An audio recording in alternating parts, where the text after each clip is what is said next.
Hello दोस्तों, स्वागत है आप सभी का आपके अपने चैनल AK एकेडमी में। दोस्तों, हिंदी में आज का टॉपिक है लिंग।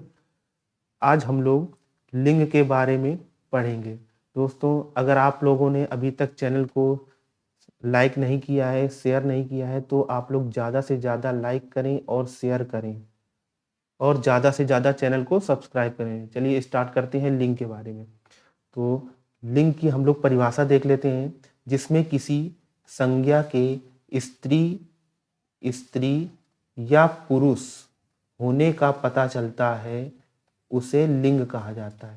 यानी किसी का नाम दिया है, यानी कोई भी संज्ञा है, उसका नाम अगर दिया है तो उससे अगर हमें स्त्री या पुरुष होने का आभास होता है, यानी अगर उसके नाम से हमें स्त्री या पुरुष होने का पता चल रहा है, तो वहाँ पे क्या होगा, उसे लिंग कहते हैं।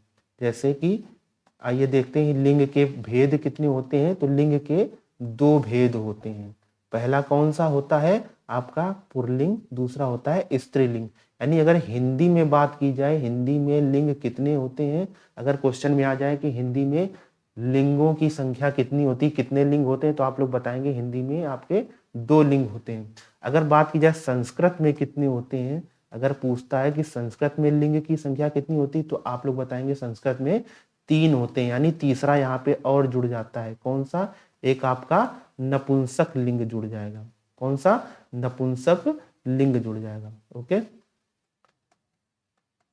तो आगे बढ़ते हैं, पुल्लिंग की बात करते हैं। पुल्लिंग क्या होता है? तो पुल्लिंग जिससे किसी संज्ञा के पुरुष होने का पता चलता है, उसे पुल्लिंग कहते हैं। यानी जहां भी पुल्लिंग है तो हम समझ जाएंगे पुरुष होने का पता चल रहा है। जैसे कि उदाहरण की बात करें तो लड़का, हाथी, दही, दिन, पंखा, यानी ये सब पुल्लिंग है। अगर इनका वाक्य प्रयोग करके देखिए तो यहाँ पे पता चलेगा कि एक तरह से यहाँ पे पुरुष की बात की जा रही है। यानी लड़का जाता है, लड़का जाती नहीं होता है, लड़का जाता है। हाथी जंगल में रहता है, रहती नहीं होता है। दही जमता है, दिन निकलता है, पंखा चलता है। तो यहाँ पे सभी जो है पुल्लिंग की बात, यानी पुरुष होने की बात कर रहे हैं। ठीक है। ऐसे ही स्त्रीलिंग में बात करेंगे तो जिसे किसी संज्ञा के स्त्री होने का पता चलता है, जहां स्त्री होने का पता चलता है, उसे स्त्रीलिंग कहते हैं। यानी किसी भी संज्ञा के अगर स्त्री होने का पता चलता है तो वहां पे स्त्रीलिंग लिंग होता है। ठीक है। जैसे नदी, हवा, गुड़िया, साइकिल, धारा, इनका वाक्य प्रयोग कीजिए तो नदी बहती है, हवा चलती है, गुड़िया है ना, साइकिल दौड़ती है या साइकिल चलती है, धारा बहती है ना। तो इसमें स्त्रीलिंग होने का पता चल रहा है। आई होप यहां तक समझ में आ गया होगा। चलिए आगे बढ़ते हैं। संज्ञा को दो भागों में बांटा गया है। अब यहाँ पे ध्यान रखिएगा कि संज्ञा को भी दो भागों में यहाँ पे बांटा गया है। पहला पहला क्या है? प्राणीवाचक संज्ञा। प्राणीवाचक संज्ञा, तो प्राणीवाचक संज्ञा में क्या आ जाएगा, यानी जो सजीव होते हैं उनको प्राणीवाचक संज्ञा में रखा गया है। यानी नाम से ही पता चल रहा है कि प्राण, यानी जिसमें सजीव, ये जो सजीव होते हैं वो प्राणीवाचक संज्ञा में होते हैं। जैसे कि मनुष्य, पशु और पक्षी। तो प्राणीवाचक संज्ञा में पुल्लिंग और स्त्रीलिंग होते हैं, ये ध्यान रखना। आगे बढ़ते हैं। दूसरा है अप्राणीवाचक संज्ञा। अप्राणीवाचक संज्ञा क्या है? यानी मनुष्य, पशु, पक्षी के अलावा, यानी इनको छोड़कर जो अन्य चीजें हैं वो अप्राणीवाचक संज्ञा, यानी जो निर्जीव चीजें हैं वो हमारी अप्राणीवाचक संज्ञा में आ जाती हैं। अप्राणीवाचक संज्ञा को एक तरह से क्या बोलेंगे? नपुंसक लिंग बोलेंगे। यानी जो भी निर्जीव चीजें होती हैं वो नपुंसक लिंग कहलाती हैं। अब नपुंसक लिंग में भी पुल्लिंग और स्त्रीलिंग होते हैं, है ना। नपुंसक लिंग में भी पुल्लिंग और स्त्रीलिंग होते हैं। इसको चलो समझते हैं। जैसे कि हम लोग देखेंगे अप्राणीवाचक पुल्लिंग शब्द कौन कौन से होते हैं, आइए देखते हैं। नियम की बात करें तो नियम पहला, नियम नंबर 1 में क्या बताया गया है कि शरीर के अवयवों के नाम पुल्लिंग होते हैं। अप्राणीवाचक यानी निर्जीव की बात कर रहे हैं यहाँ पे। शरीर के अवयवों के नाम पुल्लिंग होते हैं। तो शरीर के कोई भी अंग, पूरा शरीर नहीं, कोई भी अंग, कान, हाथ, पैर, पेट, सीना, बाल, ये सभी क्या है?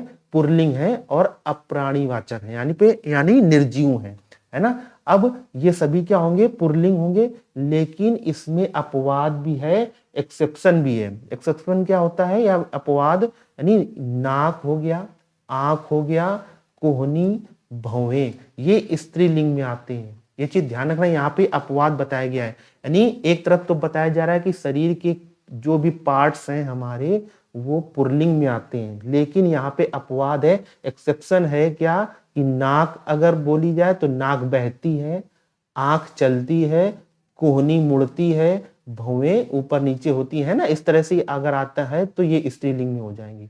अगर कान, तो कान बहता है, हाथ चलता है, पैर चलता है, पेट खाली है ना, सीना, बाल, ये सभी क्या आएंगे, पुल्लिंग में आ जाएंगे। यानी यहां तक आप लोगों को अच्छे से समझ में आ गया होगा।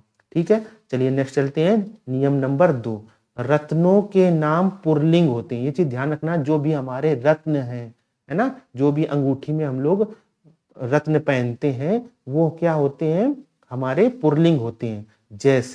जैसे हीरा, मोती, पन्ना, पुखराज, नीलम, ये सभी हमारे पुल्लिंग हैं। लेकिन यहाँ भी एक्सेप्शन है, अपवाद है। क्या अपवाद है, मणि, और एक हमारा रत्न होता है लाडली, है ना, शायद आप लोगों ने सुना नहीं होगा, लेकिन एक रत्न होता है जिसका नाम लाडली होता है, और दूसरा एक रत्न होता है चुन्नी। ये जो आ जाए इनको हम लोग स्त्रीलिंग बोलते हैं, है ना।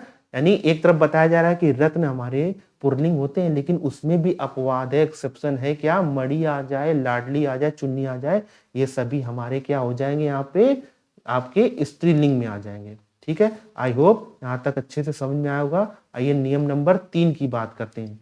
नियम नंबर 3 क्या बताया जाए, नियम नंबर 3 में धातुओं के नाम पुल्लिंग होते हैं। ये चीज याद रखिएगा कि जहां पे धातुएं आ जाएं वो पुल्लिंग में आती हैं। जैसे तांबा, लोहा, सीसा, सोना, पीतल, टीन, ये सभी पुल्लिंग में आ जाएंगे। और इसमें भी अपवाद है, एक्सेप्शन है। क्या, चांदी जो है स्त्रीलिंग में आती है। इनका आप वाक्य प्रयोग करके देखिए तो आपको तुरंत पता चल जाएगा कि ये स्त्रीलिंग है कि पुल्लिंग है। यानी तांबा, चांदी, सीसा, सोना, पीतल, टीन, ये सभी पुल्लिंग, लेकिन अपवाद है चांदी जो इसमें स्त्रीलिंग में आता है। ठीक है, आती है, सॉरी। चलिए नियम नंबर 4 देखते हैं। अनाजों के नाम पुल्लिंग होते हैं। अनाज जितने भी हैं उनके नाम पुल्लिंग हैं। जैसे कि क्या, जैसे हम लोग देखेंगे चना, गेहूं, मक्का, ज्वार, जौ, तिल, ये सभी पुल्लिंग में है ना। अब इसमें अपवाद क्या है, अपवाद देखेंगे मकई, खेसारी, मूंग, ये सभी स्त्रीलिंग में आते हैं। ठीक है, तो आपको ये सभी नियम एक बार 2 बार पढ़ना पड़ेगा, जिससे आपको ये सभी याद हो जाएंगे। ठीक है, आगे हम लोग बढ़ते हैं। नियम नंबर 5, पेड़ों के नाम पुल्लिंग होते हैं। पेड़ जिसके भी, जैसे आम का पेड़ पुल्लिंग, अमरूद, पपीता, पीपल, नींबू, ये सभी पुल्लिंग में आते हैं। नींबू तोड़ा जा रहा है ना, पपीता खाया जा रहा है, खाई जा रही है, अमरूद तोड़ा जा रहा है, आम गिरा, है ना। इस तरह से हमारे क्या होंगे, सभी पुल्लिंग। लेकिन इसमें भी एक्सेप्शन है, अपवाद है। क्या, नारंगी, लीची, खिरनी, नाशपाती, ये सभी हमारे स्त्रीलिंग में आएंगे। ये चीज याद रखिएगा। ठीक है, आई होप यहाँ तक आप लोगों को अच्छे से समझ में आ गया होगा। नेक्स्ट चलते हैं। नियम नंबर हमारा 6वां है। क्या दिया है नियम नंबर 6 में आपका, द्रव्य नहीं है, द्रव है। द्रव पदार्थों के नाम पुल्लिंग होते हैं। द्रव पदार्थों के नाम पुल्लिंग होते हैं। जैसे पानी, घी, तेल, शरबत, मट्ठा, दूध, ये सभी क्या है, पदार्थों के नाम पुल्लिंग है। जैसे पानी बहता है ना, घी डाला जाता है, तेल डाला जाता है, शरबत पिया जाता है, पी नहीं जाती है ना, मट्ठा पिया जाता है, दूध है ना पिया जाता है, इस तरह से। अब यहाँ पे अपवाद क्या है, जैसे कि चाय भी द्रव है, लेकिन यहाँ पे स्त्रीलिंग होगी। शराब पी जाती है, पिया नहीं जाता है। स्याही से लिखी जाती है, लिखा जाता है। स्याही गिरती है या फैलती है ना, इस तरह से, तो यहाँ पे स्त्रीलिंग आ जाएगा। चलिए नेक्स्ट चलते हैं। नोट में कोई इंपॉर्टेंट चीज बताई जाती है, इसको ध्यान से आप लोग पढ़िएगा। दूध एवं दूध से बनी बनने वाले पदार्थ पुल्लिंग होते हैं। ये चीज याद रखिएगा, जितने भी दूध से बनने वाले पदार्थ, आपका पनीर हो गया है ना, इस तरह से ये बनने वाले पदार्थ आपके क्या हो जाएंगे, पुल्लिंग में आते हैं, ध्यान रखें। ये लेकिन यहाँ पे अपवाद क्या दिया गया है, अपवाद ये आपका छाछ, छाछ जो है हमारी जो है पुल्लिंग में भी आएगा। ये चीज याद रखिएगा नोट में, है ना, ये छाछ जो है पुल्लिंग में आएगा। नियम 7वां देखेंगे, भौगोलिक आकृतियों के नाम, यानी जितने भी भौगोलिक आकृतियों के नाम हैं ये भी पुल्लिंग में आते हैं, जैसे कि पर्वत, झरना, रेगिस्तान, द्वीप, समुद्र, देश, शहर, गांव, ये सभी हमारे पुल्लिंग में आते हैं। लेकिन यहाँ पे एक्सेप्शन क्या है, अपवाद क्या है, नदी, झील, घाटी, पृथ्वी, ये सभी हमारे क्या आएंगे, स्त्रीलिंग में आएंगे।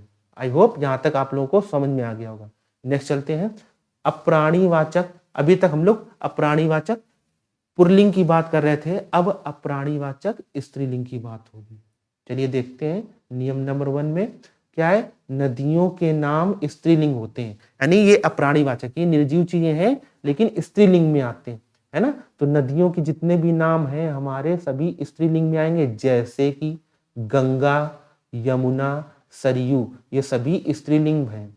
अपवाद इसमें क्या है, अब नदियों में भी अपवाद है, क्या, सोन, सिंधु, ब्रह्मपुत्र, ये सभी पुल्लिंग है, ये सभी क्या है, नद है, नदी नहीं है, नद है ना, नदी नहीं है, ये सभी नद हैं, ये ध्यान रखिएगा।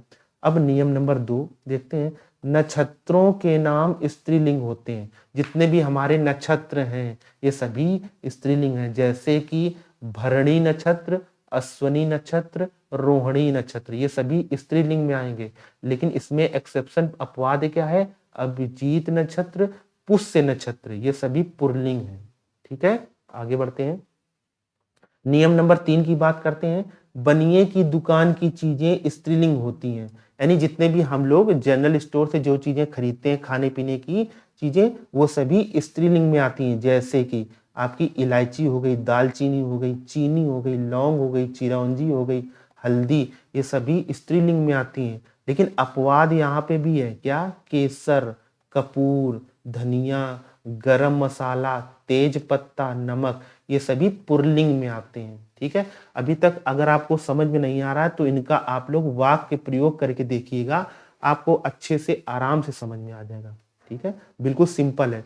नियम नंबर 4 देखते हैं, खाने पीने की चीजें प्रायः स्त्रीलिंग होती हैं, जितनी भी खाने पीने की चीजें हैं हमारी सभी ये स्त्रीलिंग में आती हैं। जैसे कि उदाहरण देखते हैं हम लोग, क्या है, जैसे कचौड़ी, पूड़ी, खीर, दाल, रोटी, ये सभी क्या है, स्त्रीलिंग में आएंगी। लेकिन अपवाद क्या है यहाँ पे, पराठा, हलवा, भात, रायता, दही, ये सभी पुल्लिंग में आएंगी। आप लोगों को ये सब याद रखना पड़ेगा। चलिए नेक्स्ट चलते हैं, नोट की बात करी जाए तो नोट में क्या बताया गया है, कुछ ऐसे भी शब्द हैं, यानी कुछ ऐसे भी शब्द हैं जो या तो केवल पुल्लिंग होते हैं या तो स्त्रीलिंग होते हैं। इनमें प्रायः पशु पक्षियों के नाम आते हैं, इनमें नर या मादा लगाकर लिंग परिवर्तन किया जाता है। ठीक है, जैसे कि अब सदैव पुल्लिंग वाले शब्द क्या है, सियार। अब सियार, इसमें एक पुल्लिंग सियार होगा, एक स्त्रीलिंग सियार होगा, तो उसको क्या बोलेंगे, नर सियार, मादा सियार। ऐसे ही गीदड़ में नर गीदड़ और मादा गीदड़, है ना। ऐसे ही बाज में नर बाज, मादा बाज। खरगोश में खरगोशनी हो जाता है, या नर खरगोश या मादा खरगोश। बारहसिंघा में भी ऐसे ही क्या हो जाएगा, नर बारहसिंघा और मादा बारहसिंघा।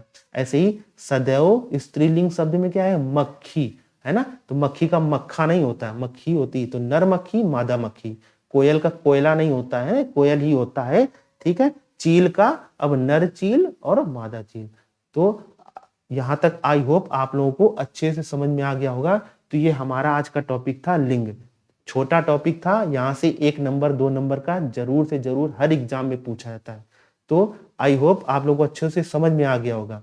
तो चैनल को ज्यादा से ज्यादा शेयर करिए और ज्यादा से ज्यादा लाइक करिए, जिससे और भी नए लोग हमारे साथ जुड़ सकें। Thank you.